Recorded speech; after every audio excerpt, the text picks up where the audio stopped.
Welcome to Passport to Everywhere with Indigare's Melissa Biggs-Bradley. Melissa is the founder and CEO of Indigare, a travel and media company committed to inspiring and empowering people to change their lives and the world through travel, while having a positive impact on the places they visit. On the show, Melissa will transport you to dream destinations, share the latest travel news and trends, and introduce you to the most extraordinary people she has met on the road. The body is a phenomenal medicine cabinet, and sometimes it needs certain keys to unlock that wellness in deep and meaningful ways. Follow her behind the scenes to the world's most legendary hotels and join us as she explores the future of travel. This is Passport to Everywhere. Hi, everyone. I thought I'd switch things up today and share my Indigare insight before introducing this week's guest. I recently spent time in London with my daughter for a mother-daughter birthday celebration. We had the best time, and I highly recommend the city for anyone traveling with friends, family, or your children.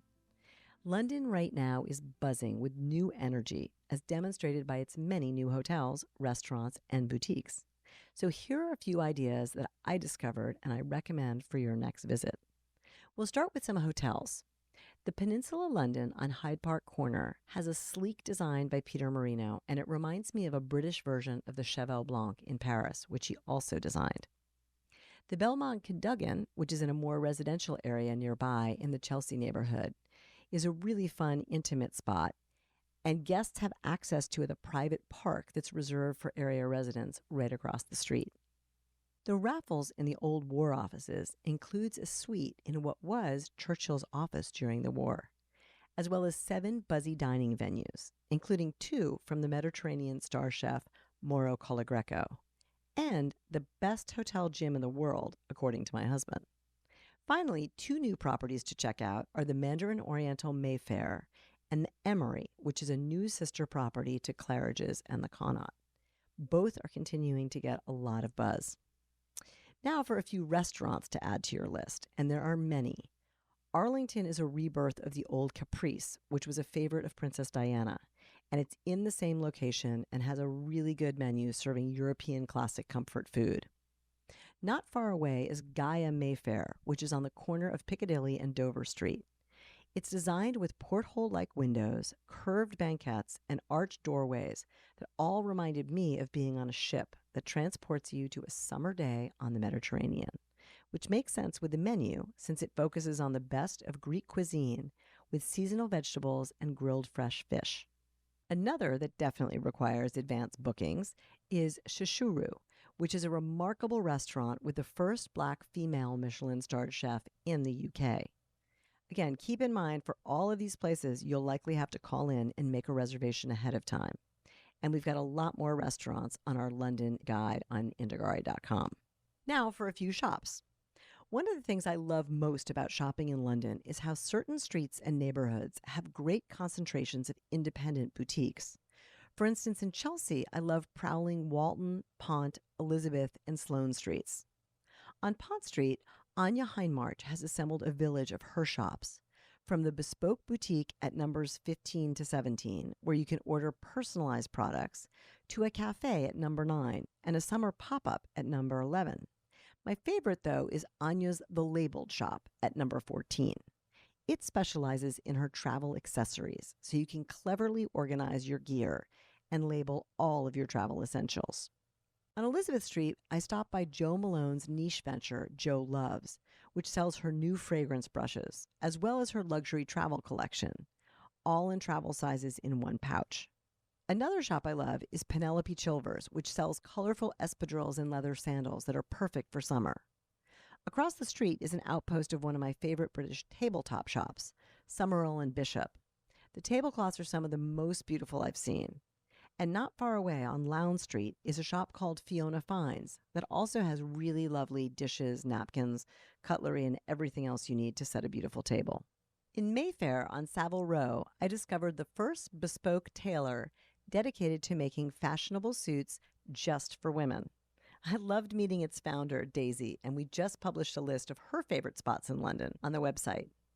Almost next door to the Deck, the name of her shop, is my favorite new luggage shop, Bennett Winch, founded by Robin Bennett and Robin Winch. The high-end luggage company sells a beautiful collection of bags, all of which are made in England, with military-grade parachute webbing, solid brassware, and Tuscan leather trim. Last, for today's recommendation, a friend's idea for special gifts that he gives to worldly hosts and hostesses. And that's a box of Burley chocolates, which you can only find at Burley Bakery in Chelsea. For many more tips and an in-depth report on all things London, head to Indagare.com. Now let's get to this week's episode. This is Passport to Everywhere, and here is your host, Melissa Biggs Bradley. Many of my favorite travel memories consist of sharing a cup of tea with a new friend or a stranger or old friends and family. Drinking chai in India, making matcha in the tea rooms of Japan, enjoying a cup of Moroccan mint in the Atlas Mountains. All of these are moments to pause, sip, and savor. And it's often there that you find the keys to understanding more about another culture. Today's guest knows more about that than most. Steve Schwartz is the founder, CEO, and master blender of Los Angeles-based tea brand, The Art of Tea. Steve's path to discovering the art of tea was accidental at first. After his mother was diagnosed with brain cancer, he found himself diving headfirst into wellness and Ayurvedic healing. His studies in New Mexico led him to discover the power and ritual of tea, and his curiosity led him to travel the world to learn more.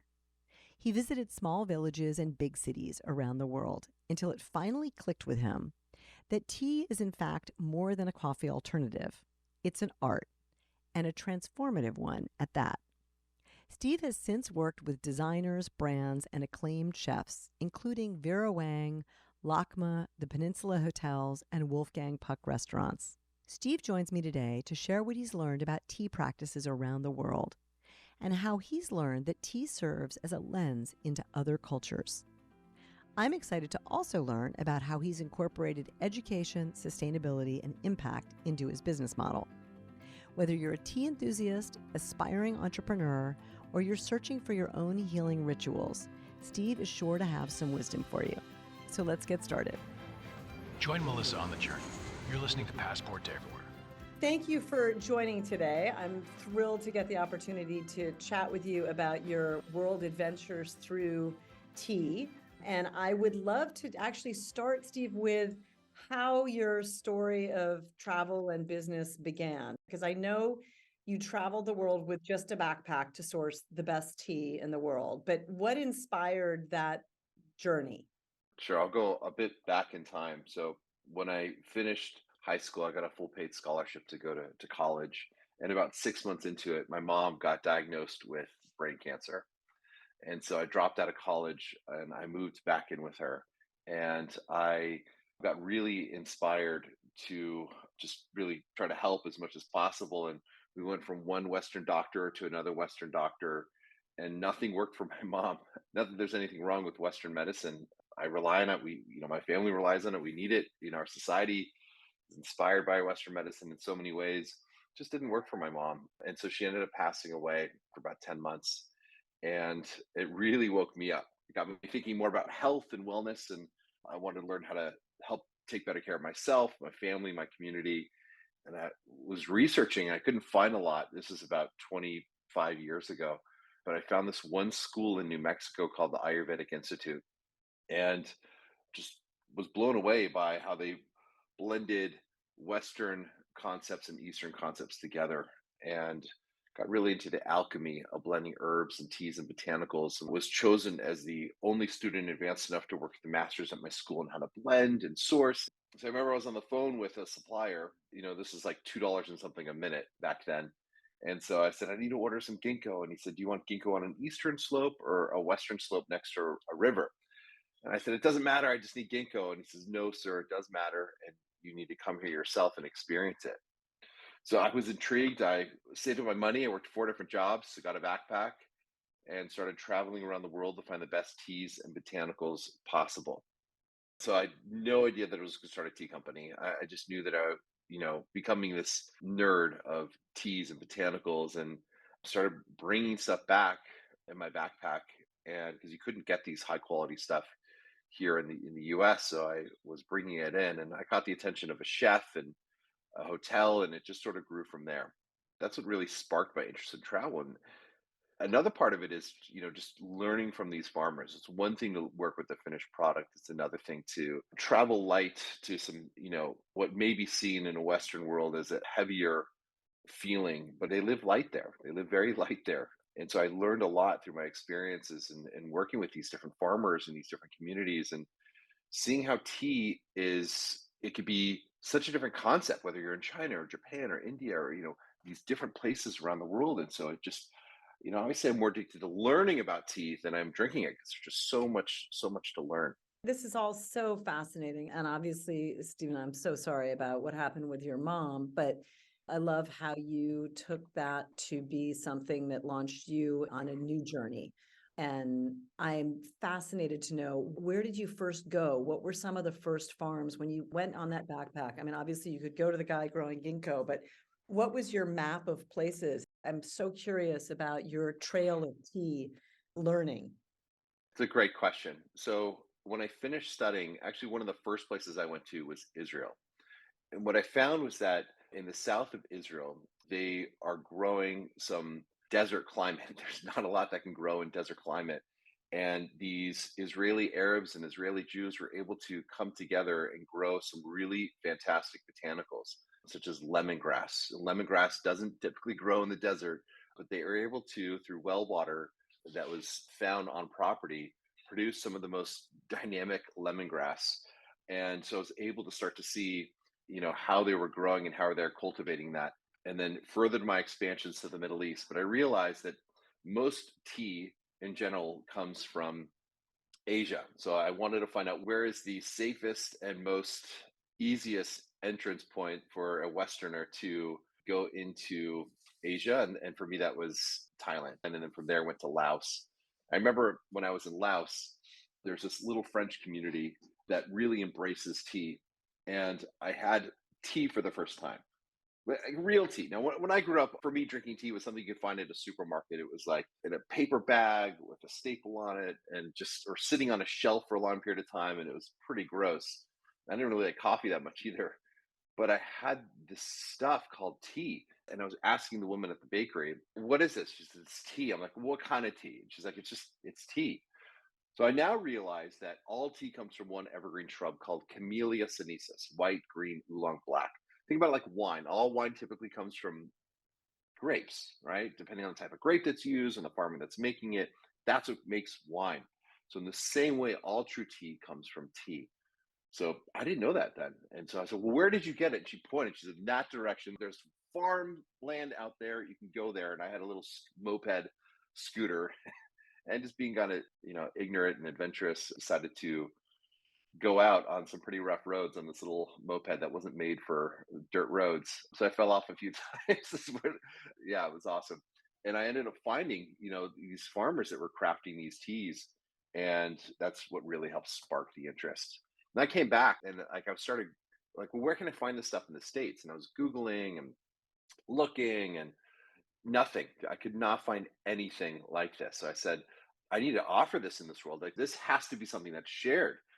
And I talk a lot about this in the book that I wrote that, about some of these foundational stories and, really hoping to get people connected to the ritual behind tea. But that's really what started it. So there's so many things that I want to talk to you about, but going back a little bit to your journey and your experience with your mom in that first expedition, let's say going to Israel and Thailand and Laos, what did you start to learn about botanicals and teas in terms of their healing properties? And obviously that started at the Ayurvedic Institute as well, but what were some of the things that you were starting to incorporate by falling in love with the taste of tea and the origin of tea, but also in the understanding of how that has an impact on our quality of life? It's a beautiful question. I think we've learned a lot about health and wellness, especially with COVID. And, I know it's transformed your business in terms of being able to reach people through these Zoom experiences and being able to travel through screen and podcast.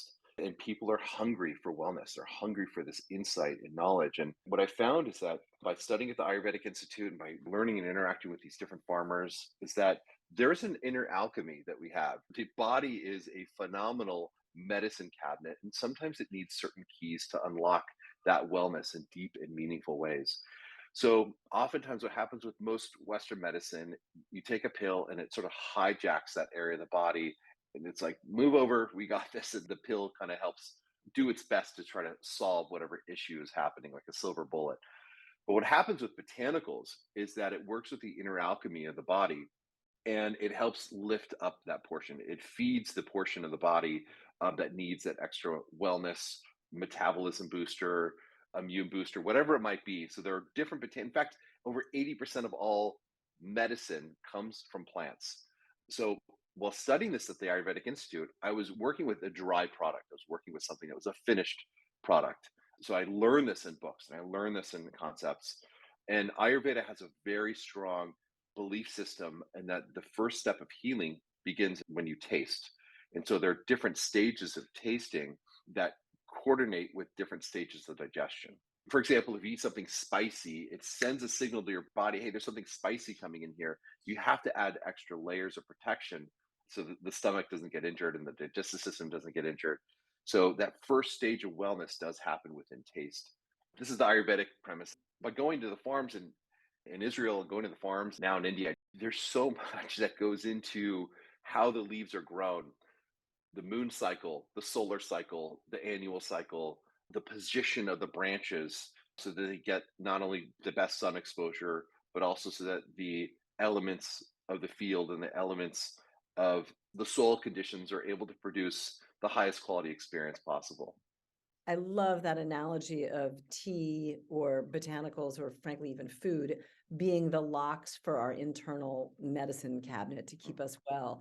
But before I get into that, you have this amazing journey. You have these aha moments of this is so important in living well. And there's nothing in the US that is providing this for people. What comes next for you as an entrepreneur in terms of taking that understanding and turning it into a business? Yeah, great question. So Art of Tea, we're about to celebrate our 20-year anniversary, and it still feels like day one. And I think part of having that fresh day one perspective is what helps us keep us focused on our mission. And our mission is to impact as many lives as we can through tea. And so whether we're making teas for the White House, or we're making teas for Google headquarters, or we're making teas for Six Senses Resort Maldives, there are people that experience teas in different levels and different rituals, and they connect with it on these different levels. And we know that as much as internally we can share this rallying cry, we know that this impacts us when customers call us and they say, how soon can I get my order? Because I'm down to my last bit and I can't wake up in the morning without this. I can't go to sleep without this. And it's that ritual property behind high quality tea experience that I believe helps allow that. So when we source these incredible botanicals and when we blend these unique different varietals of teas, there's an element of a thread of continuation from field to farmer to blender to cup that gets us very purpose driven in our mission. So I wouldn't say that our mission is going to be different. I would say that it's leaning in even more and getting even more focused with what we're doing.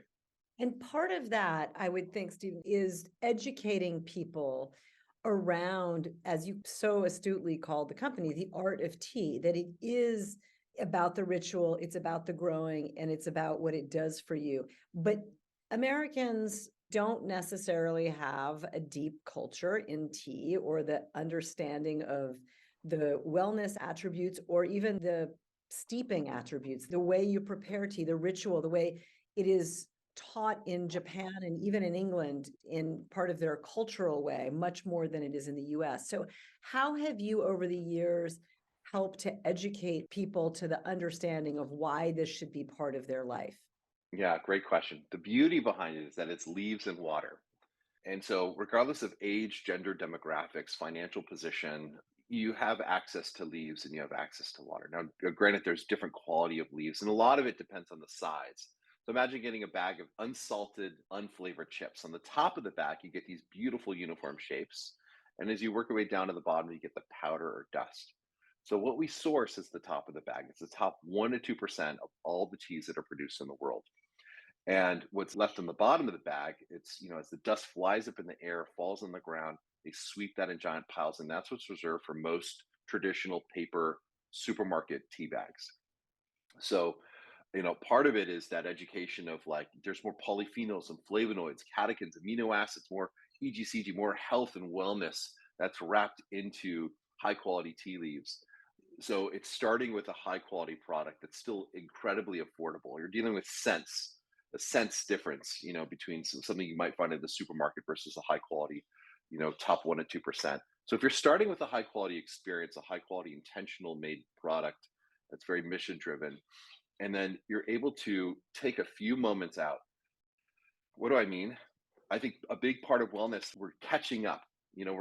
Like, I speak to so many people, and I'm definitely guilty of it at times. Is this device that I'm holding, this technology, iPhone, whatever. And I love my iPhone in so many ways, but boy, does it zap time.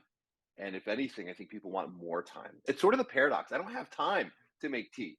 It's going to take me like 3 minutes to make. I don't know that I have time to do that. But if you take a few minutes out to get the water ready, to select the leaves, to watch the leaves unfurl in the cup, and sip that tea by turning technology off, not forever, but just for a few minutes. When you learn about some of the geniuses in the world, from Einstein to Thomas Edison to all these other incredible people that have impacted our world in meaningful ways, they took time off just to stare and to wander. And so that's where travel comes in, right? And you can travel with your mind, and you can travel just by being uber present. So, if anything, tea, I believe, again, regardless of demographics and financial position that anyone might be in, it allows anyone to deeply connect and allow that imagination to percolate, allow their thoughts to kind of be a witness of those thoughts, and allow that wellness to really start to seep in meaningful ways. Yeah, it's funny. When I went to Japan a number of years ago and we had an art of tea sort of ceremony, it really crystallized for me how ritual is really just a form of meditation in a way. And I think that's exactly what you're talking about. If you take time to slow down, you actually make more use of the time and appreciate things more. And tea, in a way, to me, is just sort of a ritual form, a physical form of meditating, if you're Mm, prepared properly. 100%. And I'm so glad you said prepared properly. I think that oftentimes people can be so concerned about messing up when it comes to tea. Like, I like tea. I don't know how to make it. Like, I like tea. I don't want to make it and oversteep it or make it incorrectly. Now, if you're dealing with a high quality tea product, it's much more forgiving. So the teas that we create, we try to create what we call self-drinking, meaning you shouldn't need to add sugar or honey or milk to it. On its own, it should stand up and be very forgiving. So if you oversteep or understeep by a minute or so, a couple minutes, it should still deliver an exceptional experience. Going back to your travels around tea, and you said you just got back from India, you obviously are continuing to travel and learn about tea. What are some of your favorite places that you have learned about tea, and why? Yeah, I just recently got back from India, and the south of India is very different than the north of India. And so I was in Kerala, and I was really excited to meet these farmers that we work with because they're monks, they're Christian monks, and they've dedicated their lives to this craft. So, in other words, they took 6 years to contemplate, is this the life that I want to lead? And they live on premises, they work the fields, they spend 6 hours of learning, spiritual learning, deep growth, deep learning, and 6 hours of work and contribution. And after 6 years, they're given a choice. Okay, is this what you want to keep doing? If so, you got to be all in. Like, yes, this is what I want to do. And they're tied to the place. In other words, they are tethered literally to the fields, and they're tethered to that community. They cannot leave that community. You and I might be used to going to Target or whatever stores that we might be. I just want to like go to a third place, but they'll rely on outside sources to bring stuff to them. But what I was so inspired by is I had several conversations with the head monk, and one of them was just like, okay, what can we do? Like, make fantastic teas. We use it as one of our ingredients within our breakfasts and our Earl Grey and our iced teas. But what can we do? He's like, I don't understand your question. I said, well, like, can we give back in some way? Is there some sort of contribution, whether it's like a water well project or a better habitat for storing the teas or for the local communities? Like, I still don't understand what you're saying. I was like, well, it's like, can we help you with some sort of, contribution in some way? He's like, just buy our tea. He wasn't looking for a handout. He was just like, there was something, I think we have a concept in our society, either you live a spiritual life or you live a materialistic life. And here you have this, beautiful example of like this enterprising mindset where he wants to give to the 45 families that are living within the community to help give them jobs and opportunity. And they're planting and growing more tea. They're not stopping because they're comfortable. They realize that they have more mouths to feed and more of a community to support. So his way of giving back was, let's just do enterprise together. Let's grow together. Let's have this equal exchange of high quality meets mission, and let's do this. When you work with someone like that, you talk about crafting the blend of the tea with the botanicals so that it tastes a certain way. It sounds like you almost have like the winemaker. How does that process of the tea happen? By chance, my daughter she's working on a painting, so I have here a palette of different colors that she's working with. And so when she's mixing a color together, right? Let's say she's looking for a very particular type of purple, and there's no purple that matches exactly what she's looking for. So she'll mix in a little bit of, I'm making this up. It could be red, it could be yellow to kind of lighten some of those tones or darken some of those tones. And so in the same way, if you get like a wine blend, that wine blend will have grapes from different varietals, all grapes, but different varietals in order to create that masterful glass of wine. And so when we source from this one particular area, this area in Kerala is known for producing very bright, very clean, very refreshing style teas. So if I balance that flavor profile, which is a resonance, right, with another flavor profile, which could be like a Guinness, a really strong multi-style tea, and I blend the two together, then what I am having is something that's round and bright. It coats the mouth in a beautiful way. So we'll play with these different ingredients depending on the end result that we're looking for, that initial taste and that finish. This is why we'll source from different areas. All tea, but from your experience working with, tasting teas in Japan versus India or China, the heating elements that they use and the artisan that's crafting and how the leaves are stored, the humidity, the elevation, all these play in terms of a magical experience when it comes to tasting teas. That's amazing. What does your year look like, Stephen, in terms of travel? Once you identify a farming community, are you not going back there for a while because you feel like you've sourced everything you need? Or do you constantly go back and revisit? Yeah, that's a great question. I will go back from time to time. There's nothing like human connection, right? When you have this human connection and you can hear their stories of why they're planting or what, we're dealing with organic. So when you're dealing with organic, you're subject to nature in a much more harsh way. And so what are the challenges that they're facing, whether it's, drought resistance or pesticide resistance? So I love learning about some of this and how it might impact quality or how it might impact flavor. So I will go back from time to time to some of these different places. And how does the company compare today to what it was at the inception? You said the mission is the same. You're impacting more people through tea, but in some ways it's obviously evolved. And I'm curious, in part, we talked about people becoming more interested in health and wellness. Has that been part of the shift? Have people become more aware of the value of drinking tea and that opened up opportunities to you? Yeah, I think one of the biggest shifts is our team.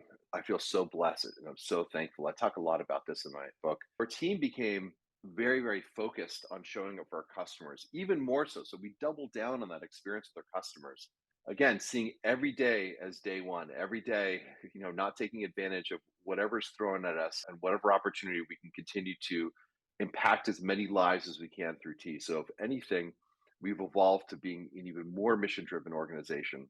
And I'm curious how you can ensure that the teas that you offer are always ethically sourced. Is that because you visited every single place you get them from? Yeah, good question. So we do go through a very stringent process of quality control on the estate level, on the sampling level. There's three stages that we go through when it comes to bringing teas into our facility. And so it has to be organic whenever possible. Sometimes we're dealing with farmers that can't even afford pesticides.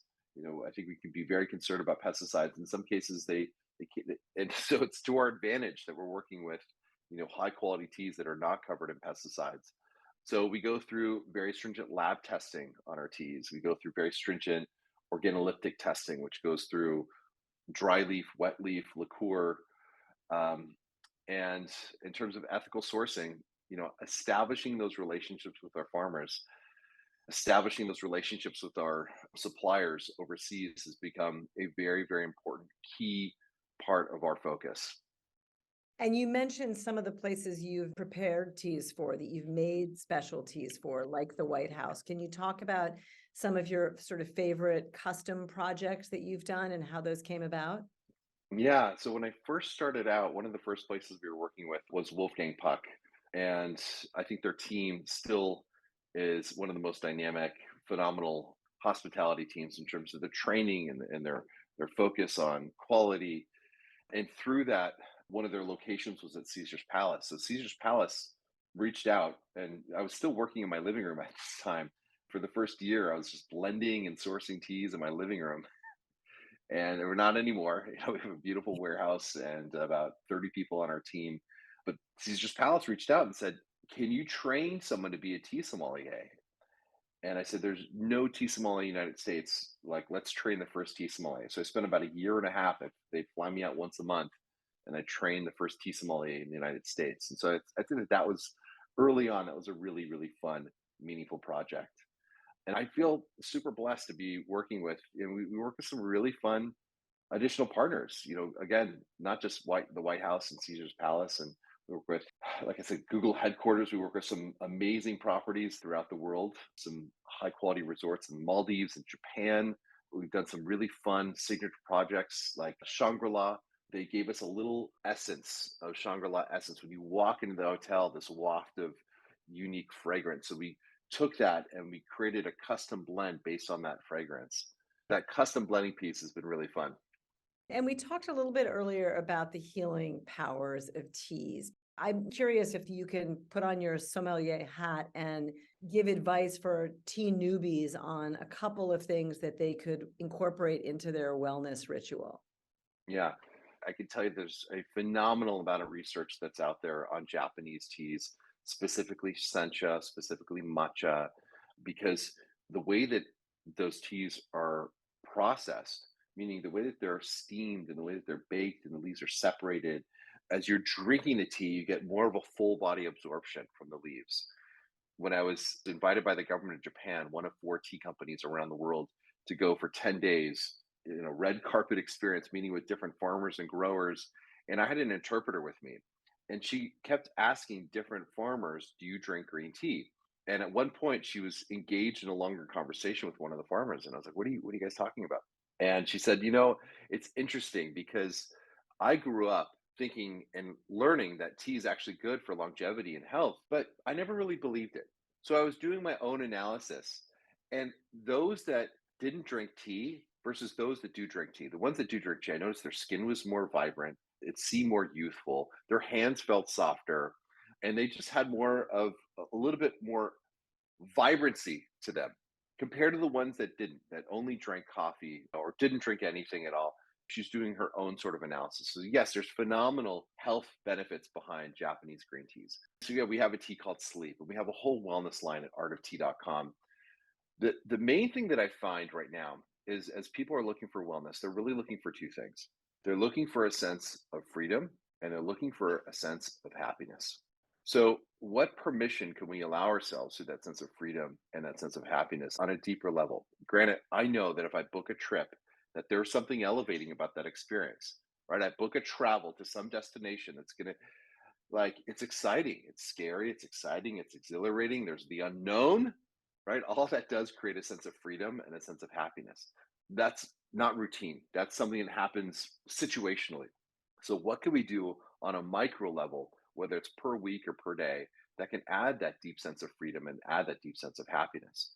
So, for me, tea can be that easy vehicle where you can take time out from technology and you can take time to just give to yourself on a deeper level. And Yeah. it could be that mind expanding process of freedom, right? Like, we work so hard in our society. What can we do to extend our time? That's freedom and that's happiness. And tea, if it helps us through the chemical compounds of catechins and polyphenols, can help us feel, and the combination of caffeine, the way that it fits within all that spectrum, it can allow us to feel a bit more present, a bit more clear, a bit more bright. and extend our days just a little bit longer. Yeah, you're absolutely right. I can't wait to start playing on Cool. with my art of teas. Do you have a favorite flavor or type of tea yourself? So during the week, we have a tea called Matcha Plus, and it's shade-grown green tea called sencha, varietal of sencha from Japan. And then we dust it with ceremonial grade matcha. So you get sort of the best of both worlds without needing to whisk the matcha. And it's in a sachet if someone wants to consume in a sachet. So I drink that hot, and I just throw a bag in my water bottle and I sip that all day. And I love it. And then on the weekends, we take Earl Grey creme, which is one of our most popular teas that we're known for. And it's black tea with bergamot. Bergamot's a citrus fruit. It's used a lot of times in cocktails and in perfumes. It's a really thick rind. So we get an Italian bergamot oil. Bergamot's extracted from the rind, and we hand blend that into the tea. And then we add just a touch of French vanilla to give it that sort of round finish to it. And what we do is we'll take fresh mint, we'll muddle the mint, and we'll blend that in with our Earl Grey creme. That sounds fantastic. And is there something that you wish more people knew about tea? Yeah, so much. I think that there's just a lot of misconceptions when it comes to tea. I think part of it is going back to what you described, Melissa, which is play, giving oneself forgiveness to just play and experiment, mess up, fail on just trying to make that right tea, blending different teas together and just seeing what you can come up with. You can travel to these different destinations through flavor and origin and craft in meaningful ways through that sense of play. So I'd say it's getting over that hurdle of I don't want to mess up on tea to leaning in on trying to mess up and seeing what you can come up with. And if you had to describe or define exactly what the art of tea means to you, how would you describe that? How is it an art? I see it as a mechanism where we can story craft what's happening on the farm level, what's happening with our tribe at Art of Tea, with what we're creating, what we're crafting with these different botanicals, and blending a bit of art and science to be able to allow customers and our tribe from around the world to be able to experience tea on a higher level and hopefully impact their lives in some meaningful way, whether it's through wellness, through freedom, through happiness, or through solace. That's beautiful. And for the future, what do you see ahead for yourself and for the company? I'd say continual refinement. I think that tea is the second most consumable beverage in the world, right behind water. There's still tremendous opportunity for people to explore what we have to offer. And so I think it's breaking through those barriers, reaching more people where they're at. And I think we're just starting. Even though we've been at it 20 years, I think there's so much potential, so much opportunity for us to allow people to learn more about tea. We have a tea academy on our website at artoftea.com where that same tea sommelier training can allow people to feel more comfortable and more invested in their learning through tea. And with such a huge variety of teas that we have to offer, I think it's getting that creative spark and juices going for people around the world. Fantastic. Well, thank you so much. It's been such a treat. It's awesome. Thank you. I appreciate the opportunity. Huge thanks to Steve for joining me today to talk about the beautiful rituals of tea around the world. If you want to learn more about the art of tea, check out Steve's book, Art of Tea, A Journey of Ritual, Discovery, and Impact. Thanks so much for tuning in as we explored the art of tea and travel.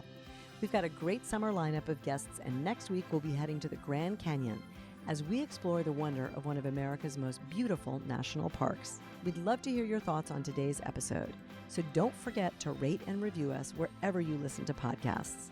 See you next week. Thank you for joining us at Passport to Everywhere. We hope you'll join the journey and subscribe. For more travel inspiration, visit indagare.com. INDAGARE. This has been Passport to Everywhere.